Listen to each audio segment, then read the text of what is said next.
반복은 힘입니다. 힘. 반복은 습관이고 습관이 힘이죠. 습관을 잘 끊지 못하는 것도 습관은 힘이기 때문입니다. 이 좋은 책을 여러 번, 좋은 책 한 권을 여러 번 반복해서 읽게 되면 엄청난 힘이 생깁니다. 다른 교회 목사님들이 저희 교회에 와서 말씀을 전하게 되면 굉장히 힘이 든다고 합니다. 왜 그런가 하면 교인들이 이 말씀을 듣고자 하는 그 집중도가 너무 커서 그 힘에 압도당해서 말씀 전하기를 굉장히 부담스러워한다는 그런 얘기를 굉장히 제가 많이 들었습니다. 왜 그런가 하면 말씀을 계속해서 듣고자 하는 이 어떤 집중하고자 하는 이 반복된 힘이 생겼기 때문입니다. 미국 산업재해 큰 산업 현장에서 대형 사고를 7만 5천 건 정도를 분석했는데 그 대형 사고를 분석하니까 이 대형 사고가 일어나기 전에 평균 29건의 작은 사고들이 이미 일어났더라는 것입니다. 그리고 29건의 작은 사고가 일어나기 전에 평균 한 300건 정도의 징후가 있었다는 그런 통계 조사가 있습니다. 이게 바로 하인리 법칙인데 1대 29대 300의 법칙, 큰 대형 사고가 하나 일어나기 전에 29건의 작은 사고가 일어나고 이 작은 사고가 일어나기 전에 약 300건의 그런 사고의 징후가 일어난다라는 것입니다. 작은 심판들이 모이고 쌓여서 큰 심판이 일어납니다. 돌이킬 수 없는 그 심판이 일어나죠. 대개 심판이라고 하면 세상에서는 내 원한을 풀어주고 한을 풀어주고 원탕함을 해결해주는 그런 방식으로 이해를 합니다. 이에는 이, 칼에는 칼, 눈에는 눈 이런 식으로 보복하는 것을 심판의 의미로 심판의 방식으로 이해를 합니다. 그러나 성경은 그렇게 말씀하지 않습니다. 성경은 심판에 대해서 우리의 원한과 억울함을 풀어주고 우리가 당했던 괴로움을 대신 하나님이 갚아주시는 그런 식으로 말씀하고 있지 않습니다. 요한복음 18장 20절 21절 말씀 보면 이렇게 말씀합니다. 하늘과 성도들과 사도들과 선지자들아 그를 하나님을 즐거워하라 하면서 바로 이어서 여기서 많이 쉬어야 되는데 쉬지 않고 이어서 어떤 성경이 나오는가 하면 이런 말씀이 나옵니다. 그에게 하나님의 심판이 임하였습니다. 그러면서 힘센 천사 하나가 큰 맷돌 같은 돌을 바다에 던졌습니다. 힘센 천사가 맷돌 같은 돌을 바다에 던졌습니다. 이와 같이 큰 성 바벨론이 바다에 던져져서 비참하게 던져져서 빠지게 될 것이라, 심판받게 될 것이라 이렇게 말씀합니다. 이 말씀을 우리가 오해해서 이렇게 받아들이면 안 됩니다. 이 맷돌과 같은 큰 돌이 바다에 빠지는 것은 너무 분명한 사실입니다. 확실하잖아요, 이거. 큰 돌을 바다에 던지면 빠지는 것이 당연한 것입니다. 분명한 사실입니다. 확실하죠.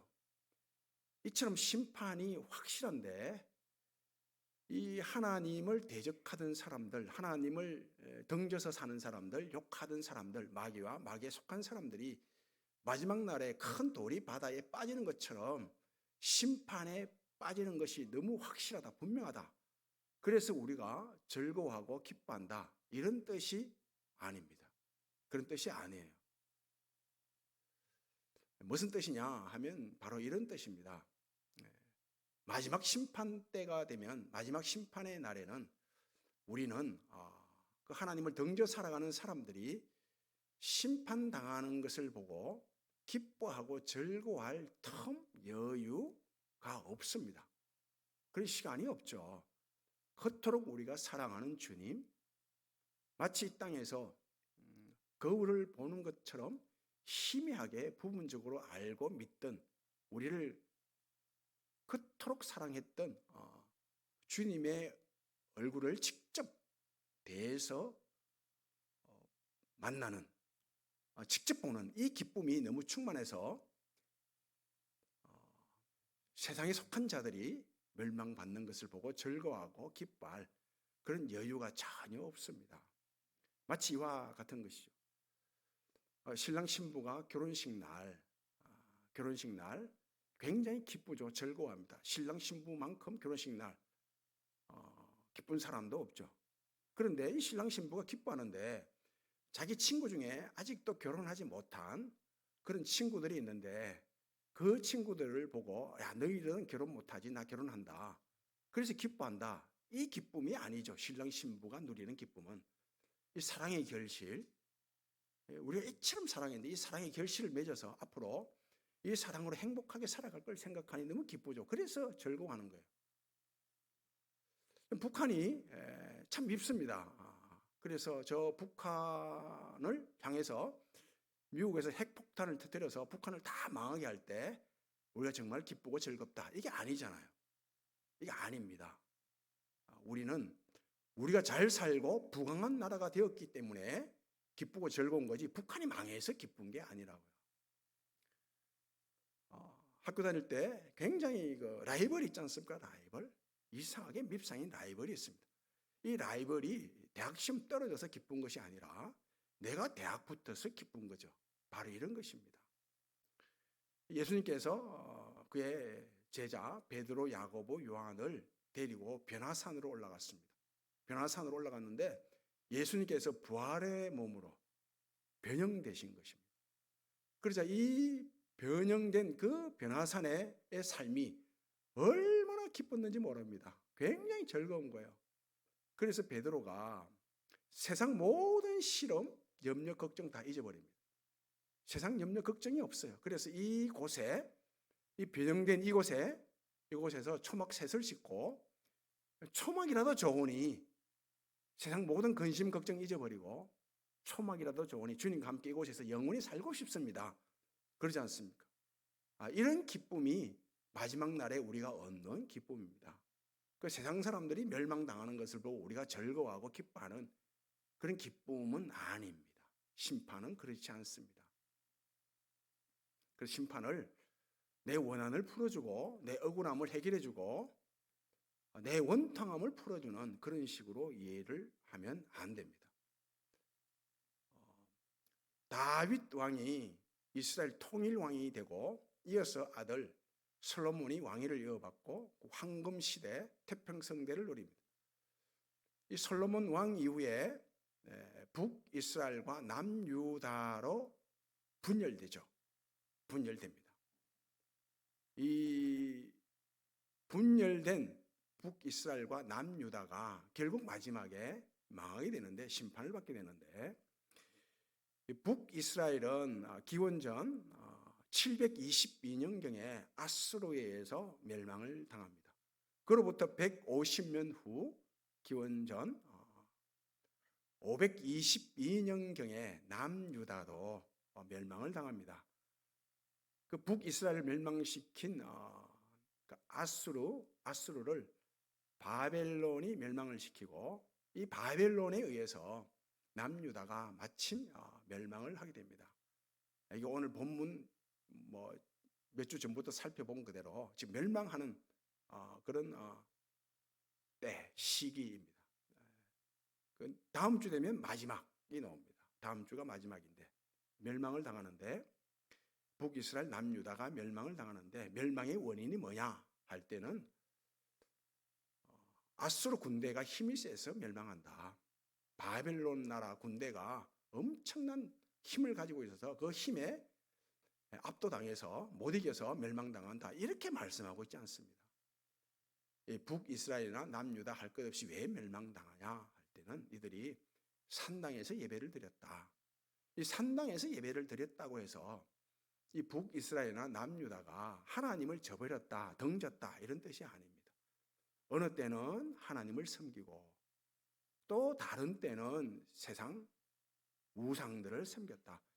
필요에 의해서 하나님을 섬겼다, 또 세상을 섬겼다. 이런 삶을 살아갔다는 것입니다.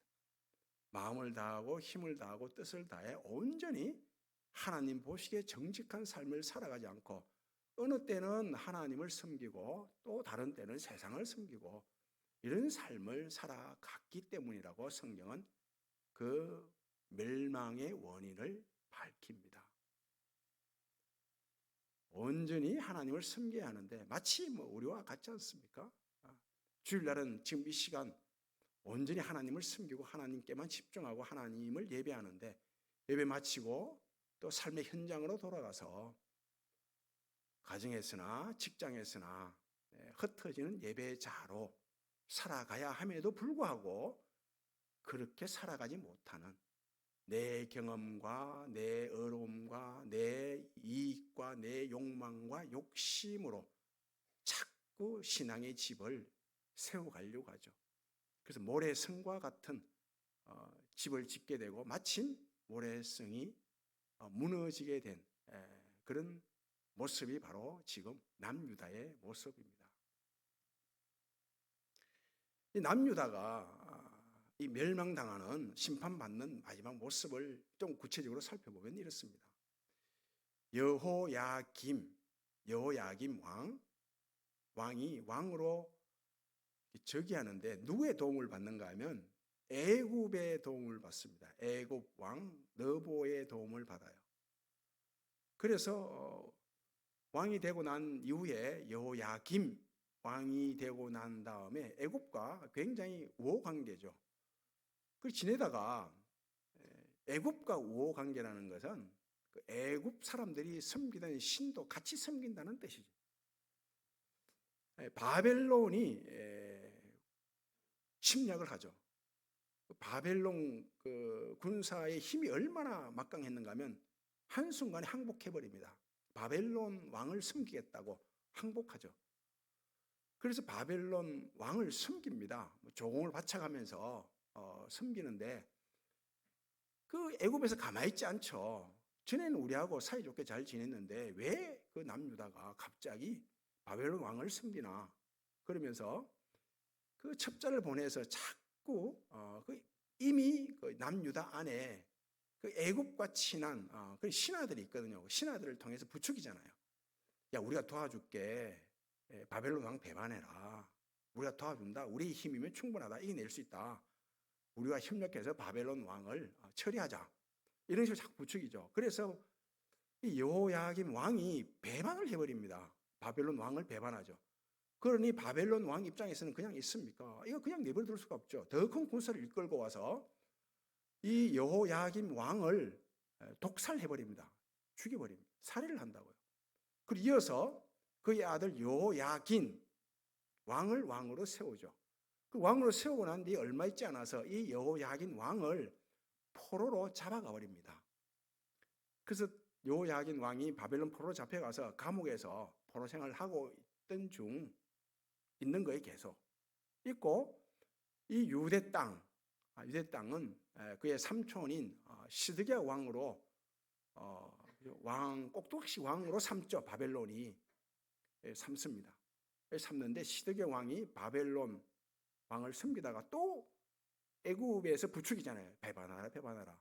그 배반을 합니다. 시드기야 왕이 또 바벨론 왕을 잘 섬기다가 뜬금없이 배반을 해버립니다. 그러자 느부갓네살 왕이 직접 엄청난 군대를 끌고 와서 예루살렘 성 전체를 봉쇄해버리죠. 포위해버립니다. 그리고 예루살렘 성 안에 기근이 들고 근데 빈틈이 보이죠. 이래 포위를 했는데 빈틈이 보여서 시드기야 왕이 도망을 치게 되고 바벨론 군사가 쫓아가서 시드기야 왕과 그의 신하들을 다 붙잡아서 시드기야 왕이 보는 눈 앞에서 그 왕의 후손들을 다 처형해버린다고요. 다. 왕족을 다 멸해버립니다. 그리고 난 다음에 시드기야 왕을 눈을 뽑아버리죠. 눈을 뽑고 이 시드기야 왕을 비롯한 그 고위 관료들 신하들을 다 포로로 바벨론으로 잡아갑니다. 이 잡아갈 때 그 바벨론에서 이 예루살렘 주변 유다 땅에는 어떤 사람들을 남겨놓는가 하면 다 비천한 사람들, 헐벗은 사람들, 힘이 없는 사람들, 굶주린 사람들, 못 배운 사람들만 남겨놓고 좀 힘있고 똑똑하고 그 유력한 사람들은 다 포로로 잡아간다고. 이유가 있죠. 이 예루살렘 땅에, 유다 땅에 똑똑한 사람을 남겨놓으면 또 배반할 것 아닙니까? 그 배반 못하도록 비천한 자를 예루살렘에 남겨놓고 똑똑한 자들, 이 포로로 잡혀갈 때 우리가 잘 아는 느헤미야, 다니엘 이런 친구들 다 데리러 간다고요. 이 히스기야 왕을 비롯한 모든 신하들이, 유력한 자들이, 똑똑한 자들이 포로로 잡혀갈 때는 한 가닥 희망을 가지고 있었어요. 애굽의 도움을 받아 우리가 다시 예루살렘으로 돌아갈 수 있다. 이런 기대, 희망을 가지고 포로로 잡혀갑니다. 이 희망이 헛된 희망이죠. 부질없는 희망이에요. 그 시드기야 왕을 비롯한 모든 신하들이, 똑똑한 사람들이 다 바벨론 땅으로 가서 포로로 잡혀가서 거기서 포로 생활을 합니다. 하는데 예루살렘으로부터 들려오는 소식이 있어요. 희망적인 소식이 들려오면 얼마나 좋습니까? 그런데 예루살렘이 다 무너졌다. 예루살렘 땅이, 유대 땅이 폐허가 되었다. 완전히 초토화되었다. 이런 절망적인 소식을 듣습니다. 그래 얼마나 낙심되겠어요. 우리는 끝이구나. 우리는 이제 끝났다. 다들 절망 가운데 있습니다. 그런데 보세요. 이 열왕기 역사서 마지막을 보면 분명 남유다 왕이 시드기야 왕임에도 불구하고 마지막 왕은 여호야긴 왕의 행적으로 끝나죠. 좀 이상하지 않습니까? 그 전에 37년 전에 포로로 잡혀갔던 여호야긴 왕이 이 감옥에서 포로 생활을 하고 있는데 느부갓네살 왕이 죽고 그 이어서 에월 머르닥 왕이 왕위에 오르는데 이 감옥 생활을 하던 여호야긴 왕을 감옥에서 끄집어냅니다. 이 여호야긴 왕이 감옥에서 끄집어내달라 요청했나요? 요구했나요? 그러지 않았습니다. 그런데 감옥에서 나옵니다. 이 여호야긴 왕이 감옥에서 모범수 생활을 했나요? 아닙니다. 그런데 감옥에서 나와요. 이게 놀라운 은혜 아닙니까? 그리고 좋은 말을 한다고요. 좋은 말. 지금까지는 나쁜 말만 들었죠. 흉한 소식만 들었어요. 그래서 좋은 말을 해요. 여호야긴 왕이 좋은 말을 듣고 싶다. 고 해서 지금 좋은 말을 듣습니까? 아닙니다. 놀라운 하나님의 은혜죠. 그 나와서 모든 왕들보다 더 높은 지위를 가지게 됩니다. 여호야긴 왕이 모든 왕들보다 나를 더 높여달라고 요구했습니까? 요청했습니까? 그렇지 않습니다. 그런데 모든 왕들보다 더 높은 지위에 앉게 된 거예요. 놀라운 은혜죠. 엄청난 은혜. 이런 은혜도 없죠 또. 그리고 여호야긴 왕이 죄수의 의복을 벗습니다. 이 여호야긴 왕이 죄수의 의복을 벗겨달라고 요구했습니까? 아닙니다. 긍휼이 풍성하신 하나님께서 죄수의 의복을 벗게 해주셨다고요. 여호야긴 왕이 평생토록 양식이 끊어지지 않도록 해달라고 요청했습니까? 그러지 않습니다. 평생 먹을 수 있는 양식이 생겼다고요. 놀라운 은혜예요. 하나님께서 희망을 말씀하고 있는 것입니다. 희망. 지금 절망에 빠졌느냐? 낙심하고 있느냐? 한숨 짓고 있느냐? 마지막이냐? 마지막으로 생각해서 절망하고 있느냐? 그렇지 않다는 것입니다. 하나님은 마지막까지 희망을 말씀합니다. 구원을 말씀하죠. 북이스라엘 할 것 없이, 남유다 할 것 없이 마지막 심판을 받고 있는 중에도 하나님은 구원을 말씀합니다. 이스라엘 백성들 시드기야 왕을 비롯한 신하들이 바벨론 포로로 잡혀가는데 이 모습을 에스겔 선지자가 보게 돼요. 에스겔 선지자가 보게 되는데 어떤 환상을 보게 되는가 하면 이런 환상을 보게 됩니다. 공동묘지 환상이에요. 공동묘지가 어떤 곳입니까? 어떤 곳이에요?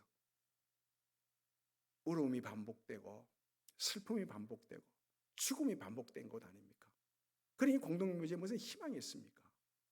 이스라엘 백성들이 마치 이 공동묘지에서 다 앙상한 뼈만 남은 그 해골 같은 모습을 보게 돼요. 이 환상을 보게 되는데 하나님께서 어떻게 말씀하는가 하면 에스겔 선지자를 통해서 말씀하시죠. 내가 이 공동묘지 같은 무덤을 다 파헤쳐서 그 공동묘지 안에 있는 무덤 안에 있는 내 백성을 끄집어낼 것이라. 내 생기를 불어넣어서 살아나게 할 것이라. 지극히 큰 군대가 되게 할 것이라. 이렇게 말씀한다. 그러면서 내가 내 영을 보내서 새 언약을 맺게 될 것이라. 이렇게 말씀한다. 에스겔서 47장 말씀 보면 이 성전 교회에서 계속해서 물이 흘러나오는데 그 물이 처음에는 발목을 적시고 물이 계속 흘러나오니 그 발목을 적던 물이 무릎까지 차올라요. 무릎까지 차오르던 물이 계속해서 성전에서 물이 나오니 가슴까지 차오르고 마침 수영을 해야 할 정도로 헤엄을 쳐야 할 정도로 물이 많아집니다. 이 성전에서 흘러나온 이 물이 어디로 흘러가는가 하면 바다로 흘러가요. 바다로 흘러가요. 바다로 흘러가는데 그 바다가 어떻게 되냐? 살아나게 됩니다. 물고기들이 바닥거리고 막 살아나야 돼요. 이 바다가 어떤 곳입니까? 바다는 말씀드린 대로 큰 맷돌 같은 돌을 빠뜨린 곳 아닙니까? 큰 성 바벨론이 이 돌같이 빠진 곳 아닙니까? 이 바다는 어떤 곳인가 하면 성경이 이렇게 말씀하죠. 하나님을 욕하고 대적하는 짐승이 사는 곳이라 그렇게 말합니다. 이 바다는 어떤 곳인가 하면 미가서 7장 12절 말씀을 보게 되면 하나님께서 우리의 모든 죄를 이 바다에 던져버렸다고 해요. 그 바다는 우리의 모든 죄가 던져진 곳이에요. 이곳으로 성령에서 흘러나온 물이 흘러가니 이 바다가 살게 되는 거예요. 성령의 생수로 바다가 살게 되는 것입니다. 그래서 이렇게 말씀하죠. 이사야서도 말씀하고 하박국에서도 말씀하고 여호와 물이 바다를 덮음같이 성전에서 나온 물이 바다를 덮는다는 거예요. 이 죽음의 바다. 물이 바다를 덮음같이 여호와를 인정하는 지식이 세상에 가득하게 될 것이라. 하나님의 영광을 보는 지식이 가득하게 될 것이라. 이렇게 말씀하죠. 시편에 이런 말씀이 있습니다. 하나님께서 말씀하시기를 내가 내 영을 거두면 강이 광야로 바뀌고 옥토가 마른 땅이 되어버리고 샘이 말라버리고 사막이 된다고. 그러나 내가 내 영을 보내게 되면 마른 땅이 옥토가 되고 사막에 강이 흐르고 쓸모없는 못이 연못이 되고 샘물이 솟고 이렇게 말씀하거든요. 요엘서에서 말씀하죠. 그날에 마지막 날이에요. 마지막 때 다들 절망하고 한숨 짓고 있을 때 낙심하고 있을 때 그날에 내가 내 영을 만민에게 부어줄 것이니 너희 자녀들은 장래일을 말할 것이고 늙은이들은 꿈을 꾸게 되고 젊은이들 청년들은 환상 이상을 보게 될 것이라 고 하면서 누구든지 주의 이름을 부르는 자는 구원을 받게 될 것이라. 내가 내 영을 보내서 내 영을 받은 자들이 시온 산에 남게 될 것이고 예루살렘 성 안에 있게 될 것이라 이렇게 말씀한다. 요즘 자녀들 앞날 막막하잖아요. 그리고 나이가 들면, 나이가 많아지면 꿈을 안 꾸잖아요. 뭐 꿈꿀 게 없잖아요. 꿈꿀 게. 대책이 없으니까. 노후 대책이 막막하니까. 여러분 젊은이도 마찬가지입니다. 얼마나 막막합니까? 뭐 결혼, 취업 힘들어요. 다들 뭐 단식할 수밖에 없죠.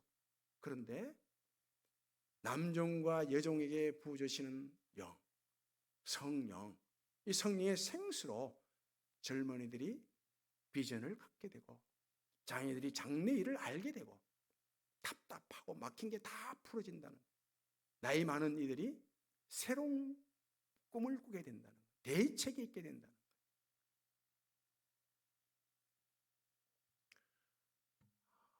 사마리아 여인, 이 사마리아 여인은 늘 목말라 했어요. 목말라. 이 주변에 보면 이런 사람들 있죠. 잡기에 좀 뛰어난 사람들 있잖아요. 잡기. 주변에 보면 잡기에 좀 능한 사람들, 좀 뛰어난 사람들이 있습니다. 저도 제 친구들보다는 잡기에 좀 뛰어났어요. 똑같이 잡기를 하게 되면 좀 앞서게 됐다. 앞서게. 지금은 안 그렇습니다만 과거에는 뭐 당구도 잡기고 보링도 잡기고 바둑도 잡기고 장기도 잡기고 뭐 게임 뭐 고스트 포커 이런 거 다 잡기잖아요. 이상하게 같이 하면 잡기에 뛰어나서 다른 친구들보다 더 앞서는 게 월등히. 다른 똑같이 당구 쳤는데 그 아들 1년 치면 150 칠 때 저는 300 치고. 안 놀라시네요. 왜 잡기에 뛰어가 하면 이 잡신이 붙어서 그래요. 잡신. 잡신 붙은 사람들이 잡기에 능해요. 만족을 못하거든요. 하나에. 그러니까 이거 됐다 저거 됐다. 이 사마리아 여인이 마치 그랬다고요. 잡신 들려서 어떤 사람하고 살아도 만족이 없는 거예요. 늘 목마름이 있는 것입니다. 이 잡신 들려서 목마름이 해결되지 않는 이 여인에게 예수님께서 하시는 말씀이 뭐예요? 내가 주는 물을 마시는 자는 영원히 목마르지 아니하리니 그 배에서 생수의 강이 넘쳐나리라. 예수님이 주는 성령의 생수를 마시고 이 여인이 지금까지 목마름을 위해서 이고 다녔던 물동이를 벗어 던져버립니다.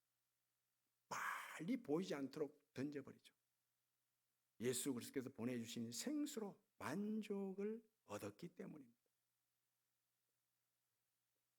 에베소서 2장 말씀 보면 이런 말씀이 있죠. 죄와 허물로 죽었던 너희를 다시 살리셨도다. 너희는 이전에 세상 풍조를 따르고 마귀에 속한 자 되어 마귀를 따르고 본질상 진노의 자녀였다고 합니다.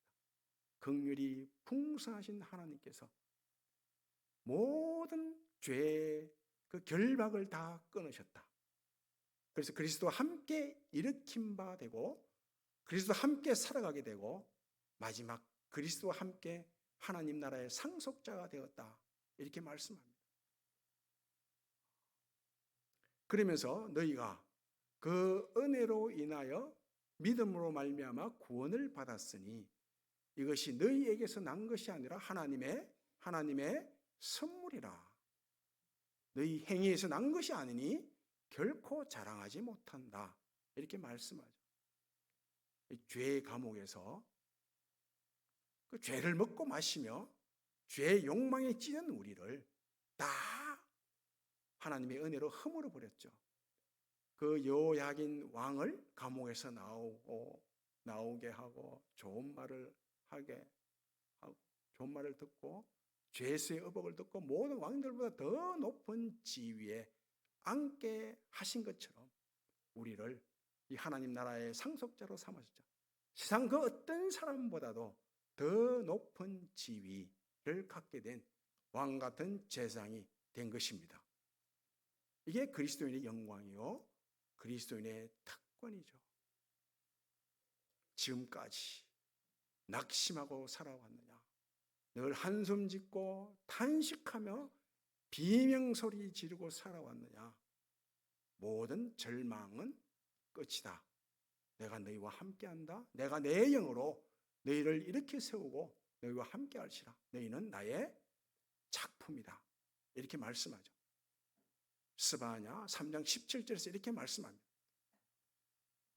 너의 하나님 여호와가 너의 가운데 계시니 그런 구원을 베풀 자 전능자시라. 그가 너로 인하여 기쁨을 이기지 못하며 너를 향하여 즐거이 노래 부른다. 이렇게 말씀하죠. 너의 하나님 여호와가 너의 하나님 여호와가 함께 불러볼까요? 너의 하나님 여호와가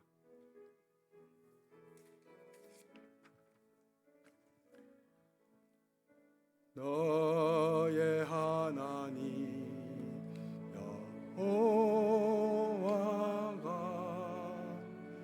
너의 가운데 계시니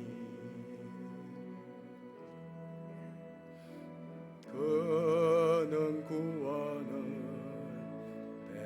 베푸실 전능자시라.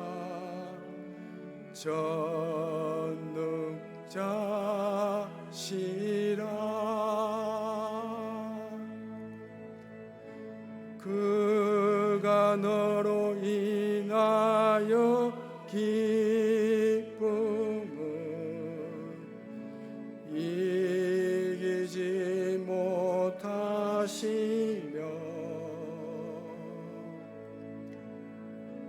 너를 남이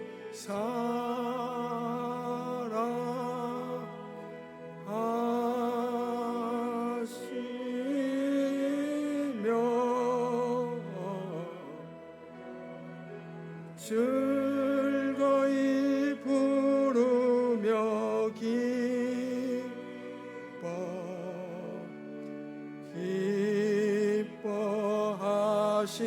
기뻐하시리라. 너의 하나님 여호와가 너의 하나님 여호와가 너의 가운데 계시니 그는 구원을 베푸실 전능자시라.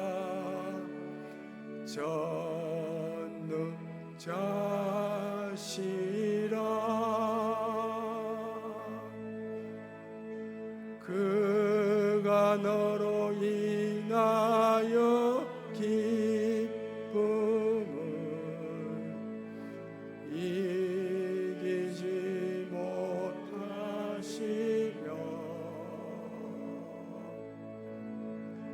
너를 잠이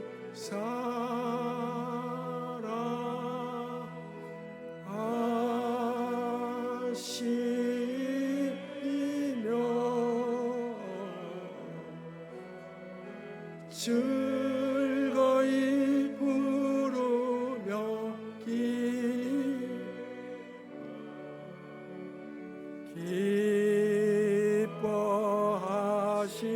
기뻐하시리라.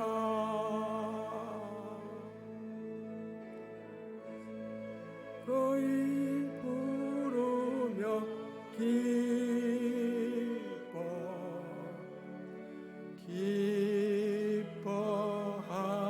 기뻐하시리라.